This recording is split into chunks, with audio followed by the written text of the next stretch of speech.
Night ஒரு 8:00 போல் ரெசார்ட்டுக்கு reach ஆகிட்டோம். அங்கே ரெசார்ட்டில் பார்த்திங்கன்னா ரூம்ஸ் இல்லாமல் ஒரு பார்ட்டி ஹால் மாதிரி இருந்தது. அதில் வந்து ஸ்பீக்கரு, மைக்கு இது எல்லாமே வச்சுருந்தாங்க. அதெல்லாம் நீங்கள் யூஸ் பண்ணிக்கலாம் அப்படின்னு சொல்லிட்டாங்க. சரின்ட்டு எல்லோரும் ஃபோன் எடுத்து கரோக்கியை போட்டு ஆளாளுக்கு சிங்கர் ஆகிட்டு எல்லாம் பாட்டு டான்ஸுன்னு பயங்கரமாக என்ஜாய் பண்ணிகிட்ருந்தோம். ஃபேமிலி ஒரு பெஸ்ட் ஃபேமிலி டைமாக இருந்துச்சு.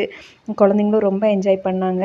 அதுக்கப்புறம் அது உள்ளே என்ஜாய் பண்ணிகிட்ருக்கும்போதே வெளியில் வந்து கேம்ப் ஃபயருக்கு ரெடி பண்ணிகிட்ருந்தாங்க. அந்த குளிருக்கு கேம்ப் ஃபயர் இல்லைன்னா அங்கே இருக்கவே முடியாது. அந்தளவுக்கு இதாக இருந்துச்சு.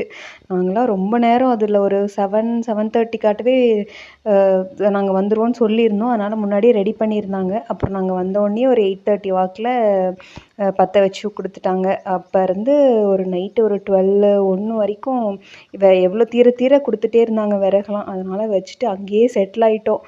ரூம்லாம் காலே வைக்க முடியல. பயங்கர சில்லுன்னு இருந்தது.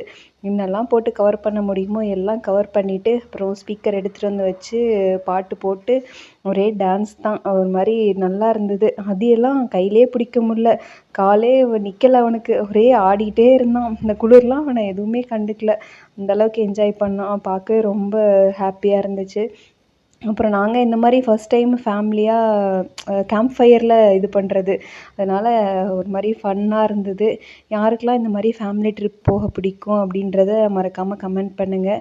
எங்களோட பொங்கல் வந்து சூப்பராக போச்சு. ரெசார்ட்டில் கேம்ப் ஃபயரில் யாருமே எதிர்பார்க்கல.